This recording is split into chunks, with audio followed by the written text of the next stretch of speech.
Pour débuter, une figure qui m'a beaucoup accompagné pendant mon travail de thèse et pendant le travail ensuite sur le livre, d'un auteur que vous connaissez certainement, de la fin du XVIIIe siècle, Louis-Sébastien Mercier, qui est assez connu notamment pour ses tableaux de Paris, pour ses observations de la ville de Paris à la fin du XVIIIe siècle, et qui publie à la fin des années 1790, donc une dizaine d'années après ses tableaux de Paris, un nouvel ouvrage, ou d'une certaine manière, c'est l'épisode 2, c'est le deuxième volet, qu'il intitule sobrement Le Nouveau Paris.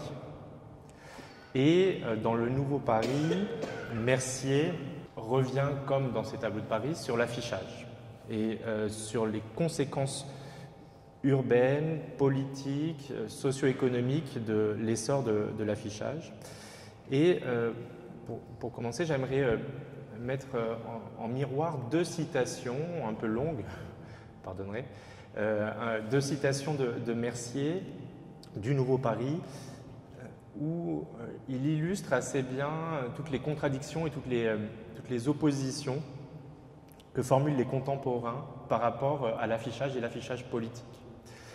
La première citation, « On cherche le véhicule de l'instruction publique.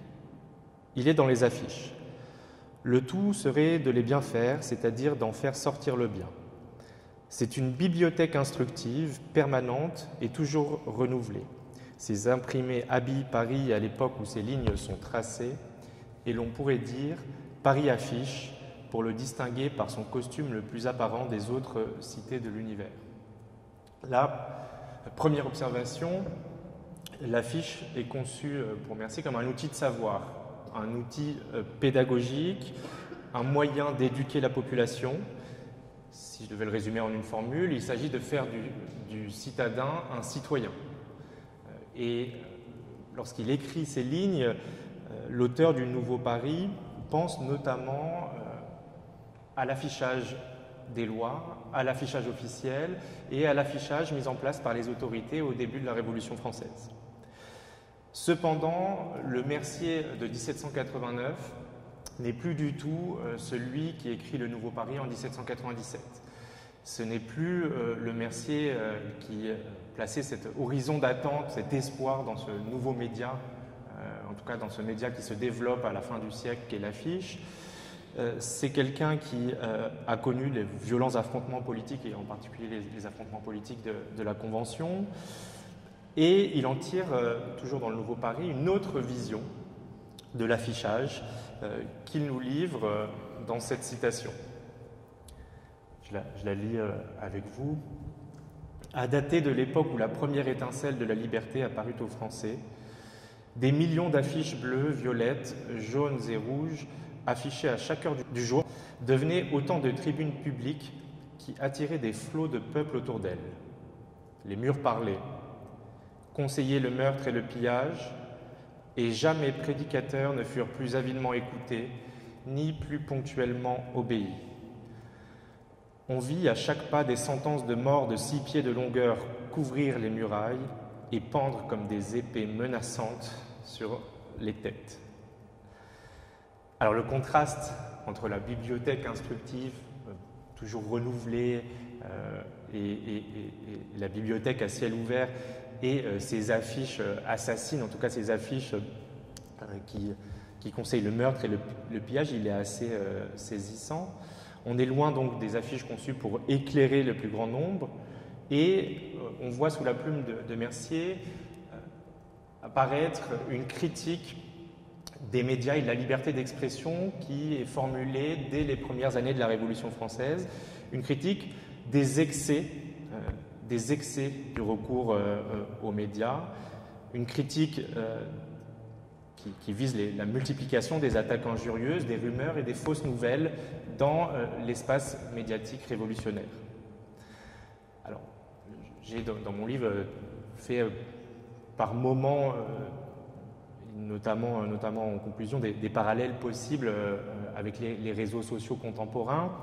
Et ce qui est certain, c'est qu'à l'instar de ces réseaux sociaux qui sont de nos jours souvent présentés, peut-être d'ailleurs de manière un peu rapide, mais présentés comme des espaces exutoires par rapport à l'expression publique, on retrouve cette critique de l'affichage comme un espace de la calomnie. Alors, Dominique Godineau en parlait. Ce que je vais vous présenter ce soir, ça s'inscrit plus largement dans une réflexion sur les mécanismes de l'affichage au XVIIIe siècle. Ce qui est certain, et je vais insister là-dessus ce soir, c'est que les affiches contribuent tout autant à la formidable démocratisation de la parole engendrée en 1789 qu'à la profusion de dénonciations injurieuses qui saturent l'espace public et médiatique. Alors, quelques mots du contexte global du XVIIIe siècle, on pourra y revenir si vous voulez dans la discussion, je ne vais pas trop développer. En 1789, et même en 1797, quand Mercier écrit Le Nouveau Paris, sous l'effet du capitalisme commercial, les recours à l'affiche se sont multipliés tout au long du siècle. Cet essor de l'affichage comme outil publicitaire et commercial contribue, c'est l'enjeu du livre, contribue à modifier les manières de s'informer en ville. Elle pose des problèmes de gestion des murs, et notamment de gestion des murs pour les autorités urbaines. À partir du début de la Révolution française, l'essor de l'affichage commercial, et je vous le présenterai tout de suite après, est redoublé par une explosion de l'affichage politique. Donc, en plus d'une profusion d'affiches commerciales, d'annonces publicitaires, vous avez un phénomène nouveau, et ça c'est vraiment la spécificité qui s'ouvre en 1789, c'est le recours à l'affiche pour s'exprimer politiquement. C'est l'affichage utilisé comme une tribune politique. Que ce soit les nouveaux représentants politiques, les clubs, les sociétés populaires ou de simples citadins plus ou moins anonymes, tous et toutes utilisent et ont souvent recours à l'affiche pour se livrer ce que j'ai appelé de véritables guerres d'affiches, en particulier dans la période 1790-1791. Alors, un mot rapide, le contexte de mon étude, vous voyez là sur la couverture, il a disparu, en tout cas le nom de la ville a disparu. Ce qui est certain, c'est que mon travail de thèse, ce livre, et plus globalement tout ce que je vais vous présenter ce soir, parle de Paris, parle essentiellement de Paris, car c'est un espace où tous les processus politiques et économiques, tout ce capitalisme, les effets du capitalisme commercial dont je viens de vous parler, l'usage de l'affiche comme tribune politique, c'est un espace où ces processus s'expriment de manière plus intense. Alors si vous voulez, on pourrait y revenir dans la discussion là aussi, mais je me suis concentré sur Paris comme terrain d'étude. Rapidement, pour vous donner une idée de la progression, et revenir sur ce que je vous ai présenté avec ces deux citations de Mercier, comment l'affiche devient un objet médiatique et politique, contribuant à la politisation des Parisiennes et des Parisiens, et comment les autorités, mais aussi les citadins s'en emparent, tentent de réguler cette question qui devient une question centrale en 1791, qui est la question du droit d'affiche. Pour commencer, j'ai déjà débuté un petit peu ce paysage, la prolifération des affiches à Paris pendant la Révolution française, et commencer par une image pour essayer de nous plonger dans les rues parisiennes, en tout cas essayer de reconstituer ce qu'on pouvait trouver sur les murs à Paris dans les années 1790. J'aimerais commencer avec différentes scènes de lecture. Là aussi, je ne développe pas, mais c'est tout un enjeu de mon travail d'essayer de voir comment est-ce qu'on représente des lectures d'affiches. Premier type de représentation, là, vous avez une lecture collective. Alors, on est avant la Révolution, on est en 1779. Une foule amassée en périphérie de Paris qui lit une ordonnance royale, qui tente de déchiffrer une ordonnance royale.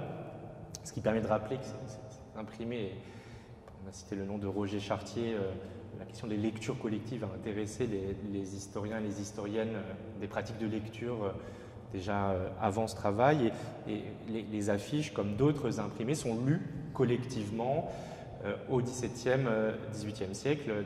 D'une certaine manière, cette scène le rappelle. Autre élément, ces affiches sont accessibles pour une large partie de la population, y compris la population, les classes les plus modestes de la population. Et là, c'est d'une certaine manière une spécificité du contexte parisien, puisque Paris, fin XVIIIe siècle, c'est une ville, par contraste avec le reste du royaume et de la République, une ville très alphabétisée.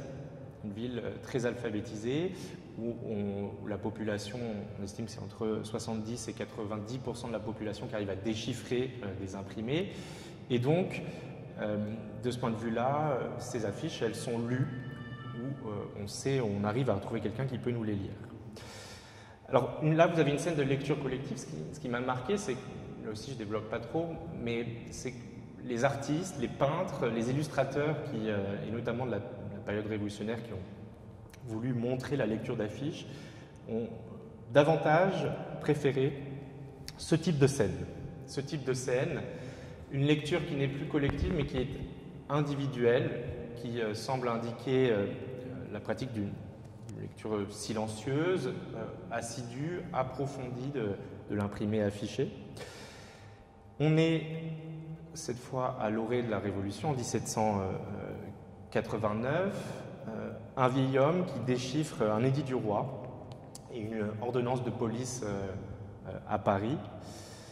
Et là aussi, ce qui m'a marqué, c'est que ces scènes de lecture individuelle, souvent les illustrateurs, les peintres, les graveurs prenaient le soin de figurer un instrument d'optique.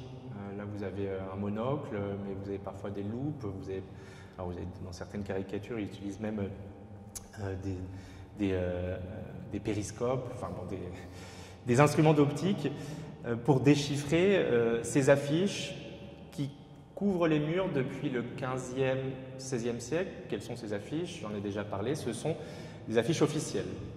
Des affiches officielles, des annonces administratives. Et là, si on fait cette expérience de pensée, de fermer les yeux et d'essayer de visualiser le coin d'une rue à Paris en 1792, le type de document que vous trouvez de manière quasi certaine, ce sont ces affiches officielles. Alors, je ne vais pas trop développer, mais vous avez plein de types différents. Là, je vous ai mis 3 exemples. Le premier, tout à gauche, est une adresse de l'Assemblée nationale du 19 septembre 1792. Alors là, la date m'a intéressé, même si le texte, pour une partie, n'est pas lisible. Qui revient notamment, sans les nommer vraiment explicitement, sur les massacres du début du mois et qui insiste énormément, qui alerte la population sur les multiples rumeurs et fausses nouvelles qui se diffusent à ce moment-là dans Paris, qui alertent la population et qui insistent sur on dirait aujourd'hui, les bonnes manières de s'informer.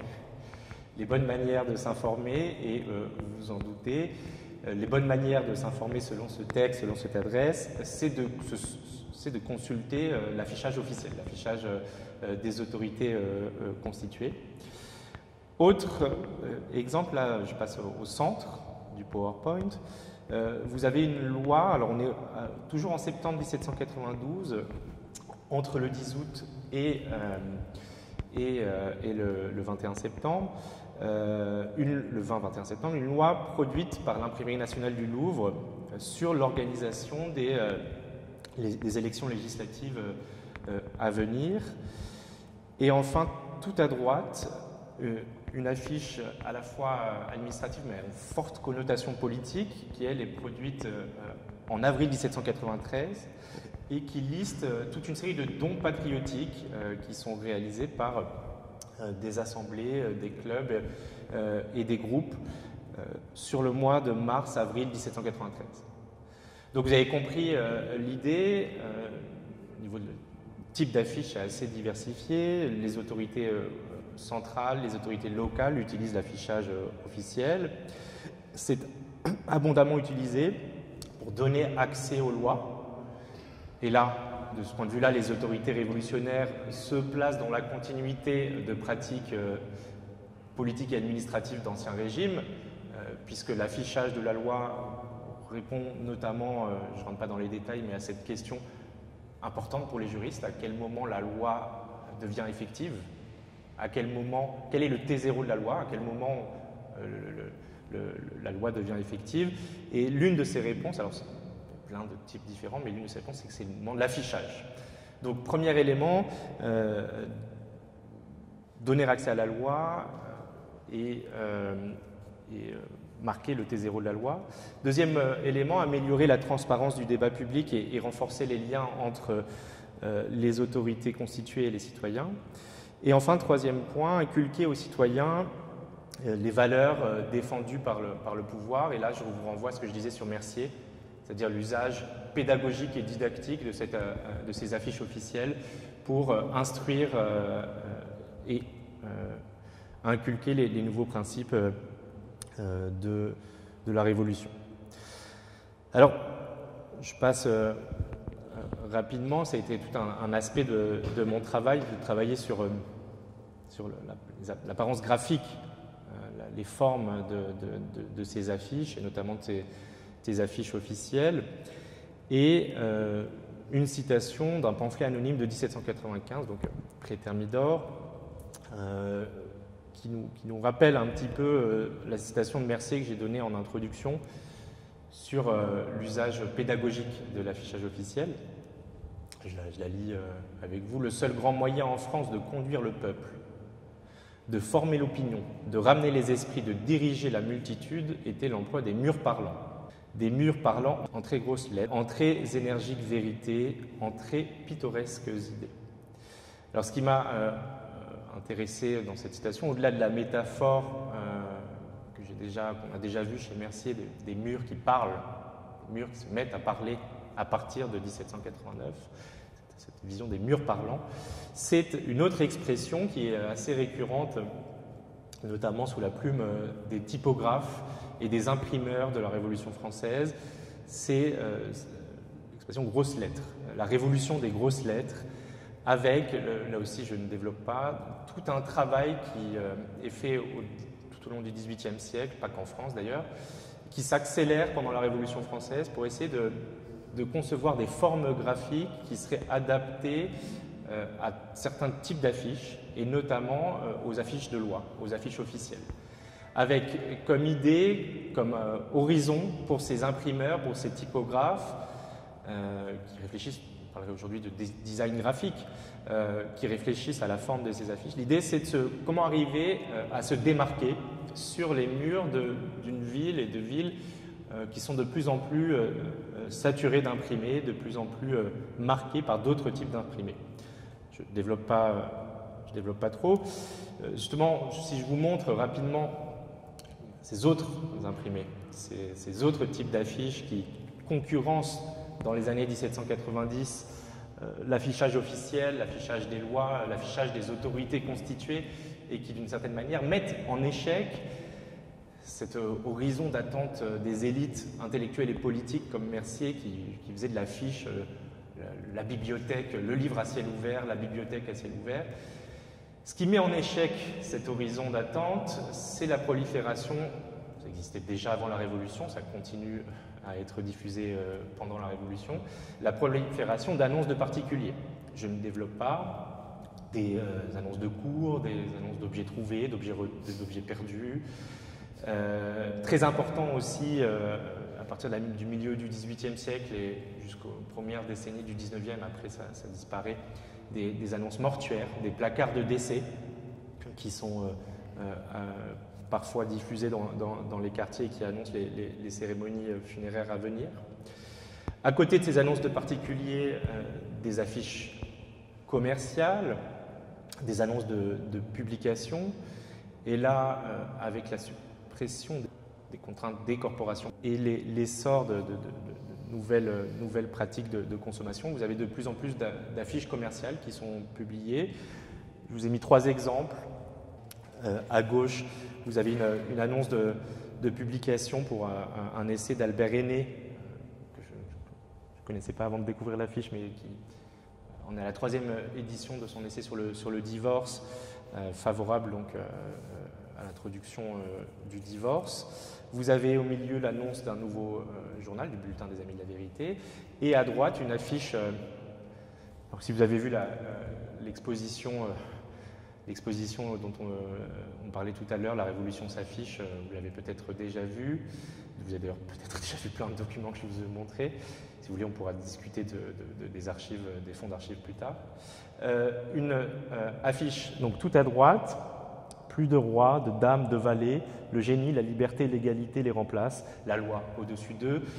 Une affiche qui rappelle à quel point les pratiques de consommation, les objets du quotidien et notamment les jeux, pendant la décennie révolutionnaire, se politisent. Donc, cette politisation à travers les objets du quotidien et à travers les pratiques de consommation, ça, beaucoup d'historiens et d'historiennes qui ont insisté là-dessus. On le retrouve à travers cet exemple du jeu de cartes, d'une affiche annonçant la vente d'un jeu de cartes. Toujours sur les autres types d'affiches en concurrence avec l'affichage officiel, là aussi je pourrais en parler pendant des heures, mais ce n'est pas du tout mon objet ce soir. Très importante, y compris pendant la décennie révolutionnaire, très importante quantitativement, des annonces de spectacles, notamment d'institutions officielles, des affiches de spectacles qui apparaissent fin du 7e, début 18e siècle. Et là, je vous ai mis exprès des formes graphiques et des illustrations. Vous le voyez, c'est peut-être ces affiches de spectacle où il y a un travail sur l'encadrement et sur l'image qui est le plus important par rapport aux annonces que je vous ai montrées auparavant.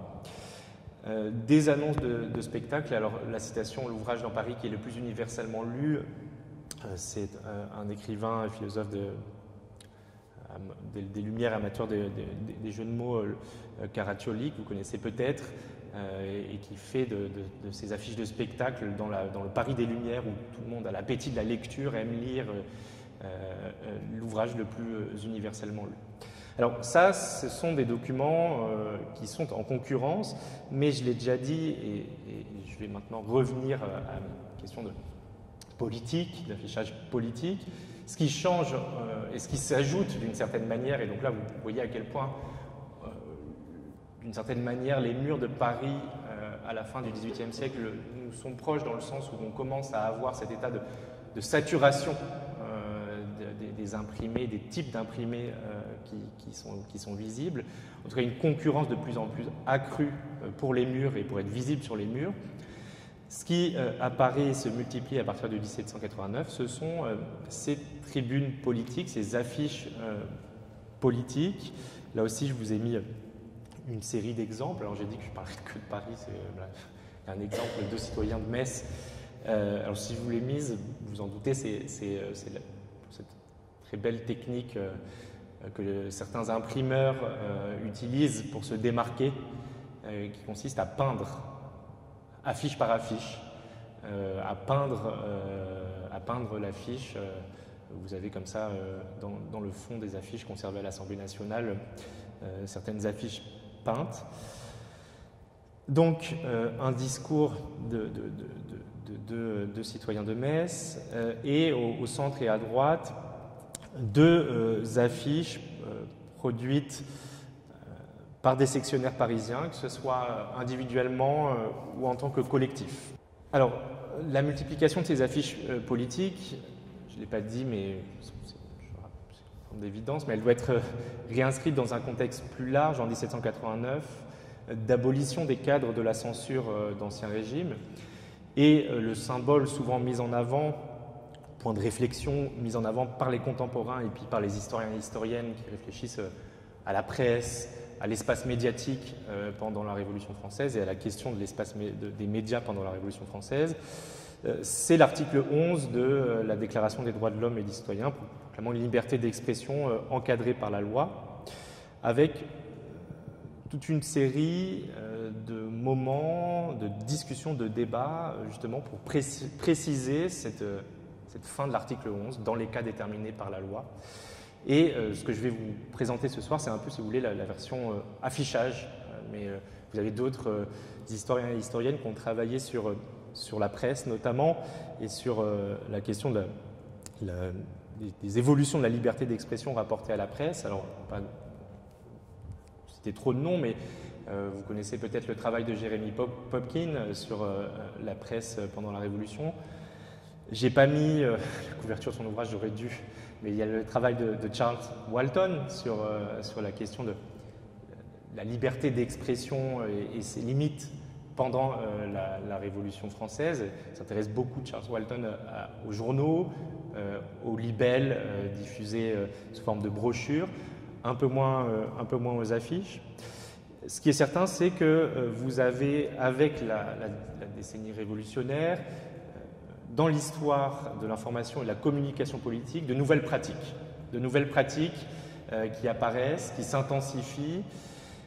Et là, j'aimerais, pour illustrer un peu cette idée, vous renvoyer à un ancien numéro de notre revue qui nous rassemble, les annales historiques de la Révolution française, sur les formes d'engagement des royalistes pendant la Révolution, et sur un travail que j'avais réalisé pour ce dossier sur ce qu'on pourrait appeler une véritable campagne médiatique réalisée par les royalistes entre 1790 et 1792, qui se fonde, et c'est ça bien sûr qui m'a intéressé, en particulier, mais pas que, sur un journal affiche, dont je vous ai mis un exemplaire tout à gauche, le Chant du Coq. Le Chant du Coq, que les militants jacobins aimaient raturer en rajoutant UIN au titre du journal affiche, donc le Chant du Coq qui devenait le Chant du Coquin.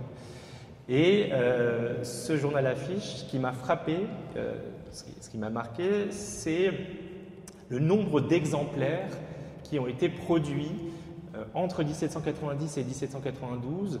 Tout à l'heure, je vous parlais des annonces de spectacles en disant c'est important. Là, les annonces de spectacles, c'est quotidiennement quelques centaines, à Paris, quelques centaines, 300, 400, 500 exemplaires. Là, vous aviez parfois des commandes de 2000 exemplaires du Chant du Coq. Donc en termes d'ordre de grandeur par rapport à l'époque, j'insiste, par rapport à l'époque, c'est extrêmement important. Vous le voyez, le Chant du Coq, l'affiche, le journal affiche, il fonctionne avec d'autres types de médias, je ne rentre pas dans les détails, avec des brochures, des journaux, et toute une série d'acteurs qui sont mobilisés pour cette campagne médiatique, des imprimeurs, libellistes qui écrivent notamment les textes du Chant du Coq, des graveurs, des ouvriers d'imprimerie dont on apprend également qu'ils travaillent souvent la nuit par discrétion, donc ils sont payés un peu plus cher. Et aussi la pierre angulaire de tout ce système que je vous présente, les afficheurs. Des afficheurs, ce que j'ai appelé les travailleurs de l'affiche, souvent très difficiles à documenter et qui travaillent, de toute évidence, en tout cas les sources que j'ai pu récolter sur ces afficheurs, ne travaillent pas du tout par conviction politique, en tout cas pas pour cette campagne, mais plutôt véritablement parce que ce sont des afficheurs au jour, et la nuit, l'imprimeur Valade leur donne ces Chants du Coq à diffuser. Alors ils sont payés plus cher. Ils sont payés plus cher parce qu'ils travaillent la nuit, ils sont payés plus cher parce que parfois ils se font embêtés par la police, j'aurai l'occasion d'y revenir, et ils sont payés aussi plus cher. Là vous avez une note manuscrite, on pourrait appeler une facture d'un afficheur qui demande une rallonge parce que de toute évidence il a été tabassé, il a été roué de coups par des militants dans l'exercice de son travail en diffusant le Chant du Coq. Alors j'y reviendrai, mais là ça ouvre sur toute une série sur tout un monde social de l'affichage, et tu poses la question de l'engagement politique de l'affichage et des personnes qui affichent. Je termine avec ces tribunes politiques, deux petits éléments. Le premier, là aussi je ne développe pas, mais le premier point pour vous dire, ça aussi on avait insisté là-dessus dans l'exposition La Révolution s'affiche, pour montrer à quel point, avec la presse, avec d'autres formes médiatiques, l'affichage politique contribue à l'émergence et à la mise en avant nouvelle forme de célébrité, ce qu'Antoine Lilti appelle la popularité politique, le fait donc de mettre en avant son nom, de mettre en avant son action, de se justifier pour répondre à d'autres affiches ou pour répondre à des articles de presse en mettant en avant non seulement ses convictions politiques, mais parfois aussi sa vie privée. Donc tout ce qu'on appellerait, pardonnez-moi pour l'anglicisme, le storytelling politique contemporain, c'est des choses que ces tribunes politiques laissent percevoir, font apparaître en plein d'aspects. Et enfin, j'y reviens, mais toutes ces tribunes affichées, toutes ces tribunes politiques, elles contribuent à la multiplication des rumeurs, des fausses informations, mais aussi des injures publiques. Je l'ai déjà dit, je ne vais pas trop répéter. Des exemples assez savoureux de ce fond d'affiche, titré donc le mot-clé qui revient et qu'on déplore en permanence, c'est la calomnie. C'est la calomnie, réfutation d'une calomnie, calomnie confondue, il pleut. Il pleut des calomnies, calomnies dévoilées. Bref, vous avez compris l'idée. Et un député du Loiret à la Convention, Garon de Coulon, là, ça renvoie un peu à la citation de Mercier. Chaque jour, les murs sont tapissés d'affiches incendiaires, on y prêche l'incendie, on y lit des listes de proscription, on y calomnie les meilleurs citoyens, on y désigne de nouvelles victimes. Donc, un contexte où les murs sont non seulement recouverts d'affiches commerciales et d'annonces de spectacles, mais aussi souvent de textes qui véhiculent des rumeurs, des attaques publiques, des injures, des calomnies, ce qui pose de manière de plus en plus accrue, au fil des premières années de la Révolution, la question de la régulation de l'affichage. La régulation de l'affichage, comment réguler la liberté d'afficher. Et là, si vous m'avez suivi, il y a un double enjeu pour les législateurs de l'époque. Le premier, il est urbain. Il s'agit de réguler l'affichage commercial, les annonces de particuliers, pour qu'elles ne viennent pas recouvrir les affiches officielles et les affiches administratives. Le deuxième, il est politique et médiatique, puisqu'il s'agit de lutter contre les excès des tribunes politiques que je vous ai présentées. Et donc, en fait, c'est ce double agenda, c'est ce double objectif. C'est ce double objectif que les législateurs vont essayer de suivre. En tout cas, c'est ça qui va structurer leur débat au fil des premières années de la Révolution. Alors, j'ai trop parlé dans mon premier point, donc je vais essayer d'aller un peu plus vite. L'un des moments importants de ces discussions, je vous ai mis la date, c'est 1791. C'est un moment de bascule que j'ai réintégré dans une histoire plus longue de ce qu'on appelle le droit d'affiche, de ce que j'ai appelé le maintien de l'ordre mural. Une histoire qui se termine dans quelque chose qui nous est assez familier, en tout cas on a une mémoire visuelle de cette loi, c'est la loi du 29 juillet 1881, avec toutes ces inscriptions, soit peintes, soit sur des plaques sur les bâtiments officiels. Là vous connaissez, vous avez peut-être reconnu, c'est l'école de médecine, pas très loin d'ici. Et cette loi du 29 juillet 1881, c'est logique, je les ai replacées dans une histoire longue du droit d'affiche. Je ne développe pas, je vais revenir au XVIe siècle, aux guerres de religion. Je me contenterai d'insister sur le moment pivot qui vient confirmer des logiques qui préexistent pendant l'Ancien Régime et qui vient en créer de nouvelles. Et ce moment pivot, c'est 1791, c'est le moment où les législateurs s'emparent véritablement de la question du droit d'affiche. Alors, petite précision, ils s'emparent de cette question du droit d'affiche avec un autre droit lié à l'expression politique, qui est le droit de pétition. Mais ça, je ne développe pas, il faut que vous ayez ça en tête. Alors, cette réforme du droit d'affiche, elle est menée, les discussions, l'essentiel des discussions, c'est en avril-mai 1791. Et à la manœuvre, vous avez un député qui est relativement célèbre, Isaac Le Chapelier, qui va proposer, on va dire, pour simplifier un peu les choses, plusieurs moutures de la réforme du droit d'affiche en 1791. Première proposition, première mouture, je ne lis pas la citation mais je la résume, il revient sur la situation de l'Ancien Régime, les cérémonies de l'information de l'Ancien Régime, et essaie de proposer une version où seules les autorités constituées seraient dans la capacité et auraient la possibilité d'afficher à des moments donnés.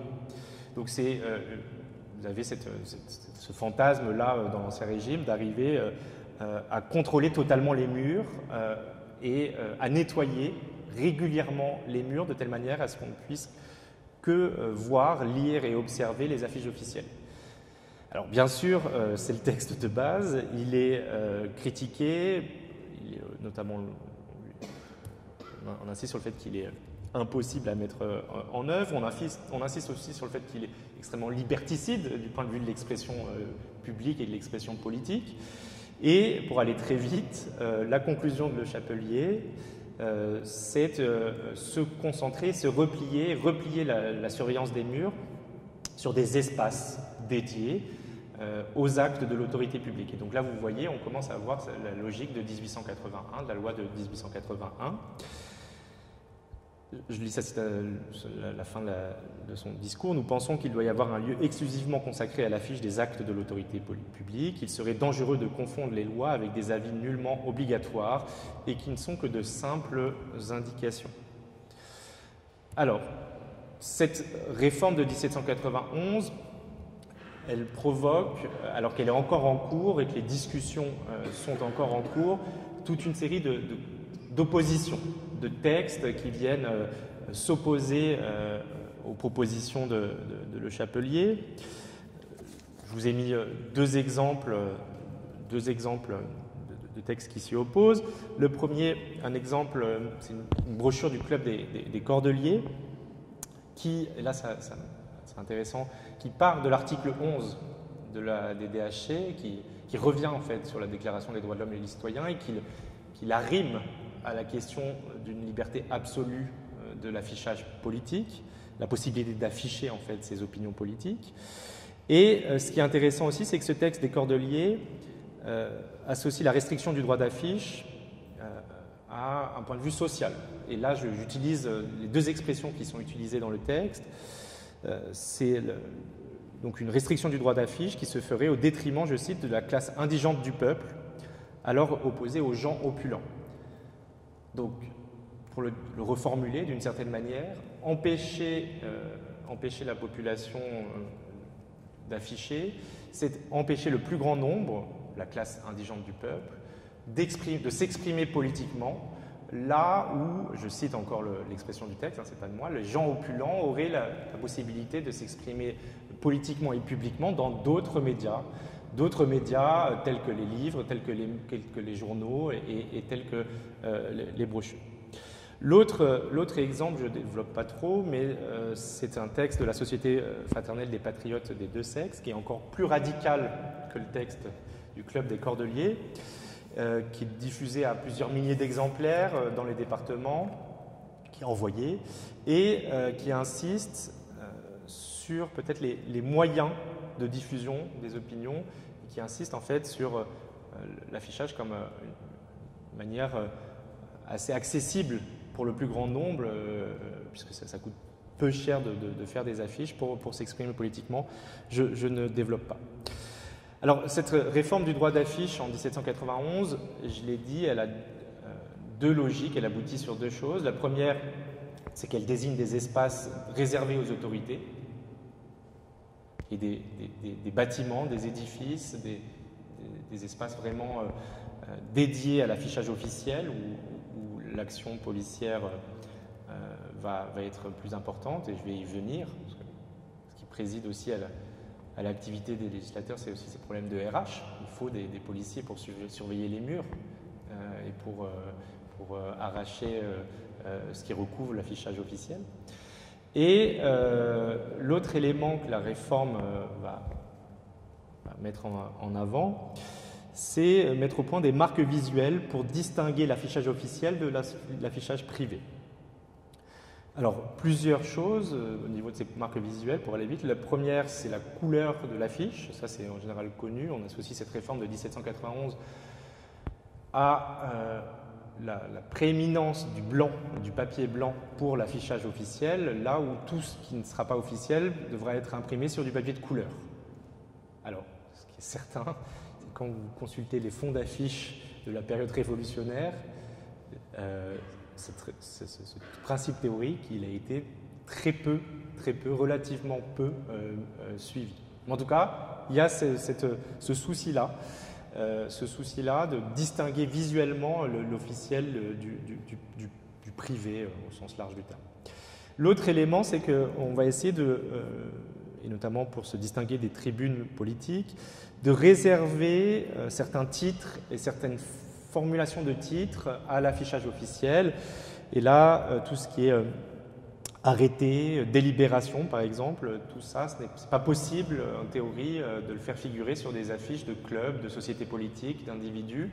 Ça doit être réservé à l'affichage officiel. Et là, ce qui résume un peu l'esprit de la loi, c'est cette citation de Barnave, c'est être sacrilège à la loi que d'en emprunter les formes. Et notamment de reprendre ces titres. Arrêté du Club des Cordeliers, théoriquement, c'est plus possible à partir de juillet 1791. Bon, on va voir que c'est plus complexe que ça. Cette réforme, elle est menée dans le cadre des discussions d'assemblée, mais là aussi, ça m'a marqué, j'en ai parlé, des ressources humaines. Elle s'est faite aussi en lien avec des retours de l'expérience de terrain, de l'expérience policière, et notamment Isaac Le Chapelier, il travaille beaucoup avec Goupil de Préphène, donc ancien lieutenant de police d'Alençon. La loi de 1791, elle est formulée notamment après tout un travail sur un retour de terrain du département de Paris et notamment des commissaires des sections de police de Paris. Et elle est pensée comme une manière pour faciliter la police des affiches, pour faciliter l'activité de police à Paris du point de vue de la surveillance de l'affichage et du nettoiement des murs. Parce que, je n'ai pas utilisé cette expression, mais il y a aussi une logique on parle aujourd'hui de maintenance des murs. Il s'agit en empêchant de recouvrir les affiches officielles, on va aussi arracher les publicités commerciales, on va aussi arracher les annonces de particuliers qui viennent recouvrir les lois et les affiches administratives. Alors cette police des affiches, si on l'étudie, je l'ai étudiée à partir de ses sources de fonctionnement, à partir des procès-verbaux des commissaires de police. Elle a plusieurs logiques d'intervention, j'ai essayé de les lister, je ne développerai pas, on pourra y revenir si vous voulez. Elle a des ratés, et en 1790, vous avez plusieurs cas, notamment dans la section du Luxembourg, d'afficheurs qui se font arrêter par erreur alors qu'ils sont chiffonniers en train d'arracher des affiches de spectacle, et les policiers pensent qu'ils arrachent des affiches officielles, donc les arrêtent. Là, on a des ratés comme ça. Ce qui est certain, c'est que la personnalité des commissaires de section a joué un rôle important. Et là, je vous renvoie au travail de Vincent Denis sur ces commissaires de police pendant la période révolutionnaire. Vous avez plusieurs figures comme ça. On va dire, pour aller vite, que certains sont plus sensibles que d'autres à la question de l'affichage, plus largement, et plus spécifiquement de l'affichage subversif ou de l'affichage à surveiller.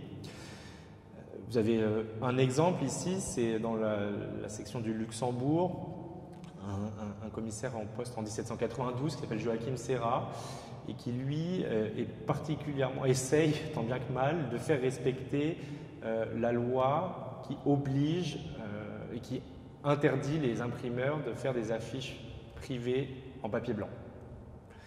Pour le dire autrement, il demande à ces hommes d'aller traquer les affiches de théâtre, les annonces de vente, les annonces commerciales qui sont imprimées sur papier blanc. Il essaye de faire surveiller particulièrement les afficheurs qui travaillent pour ces imprimeurs et qui diffusent ces affiches de théâtre sur papier blanc, en multipliant les amendes.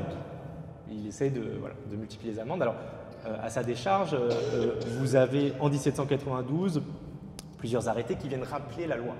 Signe quand même qu'on a conscience que ça ne fonctionne pas forcément très bien. Mais en tout cas, voilà, vous avez un exemple, il est assez proactif pour faire appliquer la loi. Et ce qui m'a intéressé, c'est que lui, il est vraiment dans une logique de maintenance des murs et de visibilité de la loi. Il n'est pas tant dans une logique de surveillance de l'opinion, en tout cas dans ses interventions. Autre cas, un peu plus tard, en 1793, dans la section cette fois du Panthéon. Et là, vous avez un commissaire qui, lui, met en place quelque chose que j'ai retrouvé dans 2 sections, qui m'a beaucoup intéressé, mais qui est, on pourrait dire, la version maximale de la police des affiches. Il demande et il organise régulièrement des patrouilles de police dédiées à l'observation et à la surveillance des affiches. Donc là, je vous ai mis la reconstitution cartographique. En tout cas, la carte qui renvoie à l'itinéraire de cette patrouille de police. Ce qui est intéressant, déjà vous voyez qu'elle essaie d'aller un peu partout dans le territoire de la section. Ce qui est intéressant, c'est que vous avez, dans le récit de la patrouille, d'une certaine manière, vous accédez un peu à l'œil policier en train de se former. Notamment, par exemple, vous avez la mention d'un placard blanc, je cite le procès-verbal, un placard blanc avec quelques crayés de couleur portant « vente par autorité ». Et ce placard a été raturé, enfin le titre de ce placard est raturé. Pourquoi ? Parce que l'agent de police, en fait, au début, a pensé que c'était une affiche privée sur papier blanc. Et en fait, son collègue lui a dit que la rayure suffisait. Et donc, ils affirment dans le procès-verbal qu'ils ont laissé tous les autres placards rayés sur papier blanc, qui étaient de toute évidence des placards de vente. Donc, l'œil policier est en train de se former. L'œil policier aussi, donc, l'importance de ces agents de terrain, de ces agents qui choisissent d'une certaine manière ce qu'ils vont arracher, ce qu'ils ne vont pas arracher. Là aussi, ça nous fait réfléchir à la maintenance de nos villes et au rôle de ces agents de maintenance qui ont un travail souvent invisible, mais qui, alors certes, ils sont souvent clients de la ville, mais ont la possibilité soit d'effacer une partie, la totalité d'une inscription, d'une affiche politique. Et là, ce qui m'a marqué, c'est que dans cette patrouille de 1793, vous avez des affiches de Tallien, et elles sont imprimées en couleur. Mais ce qui est évident, c'est que, en tout cas ce qui apparaît comme évident sur le procès-verbal, c'est que le commissaire n'est pas d'accord du tout avec cette affiche. Et donc, c'est l'affiche de Tallien qui est systématiquement retirée et arrachée. Je passe rapidement. Et j'en arrive au pendant de ce que je viens de vous présenter, en fait, d'une certaine manière. J'ai insisté donc sur l'action des autorités pour surveiller, réguler, nettoyer les murs à la fois de l'affichage commercial, mais aussi surveiller l'opinion et faire retirer les affiches qui sont considérées comme illégales et subversives d'un point de vue politique. Et donc le pendant de ce travail policier, d'une certaine manière, c'est le travail de groupes politiques, de citadins qui s'investissent, je parle de militantisme volontairement, en tout cas qui s'investissent pour réguler et eux aussi soit afficher, mais aussi arracher ou raturer des imprimés en ville.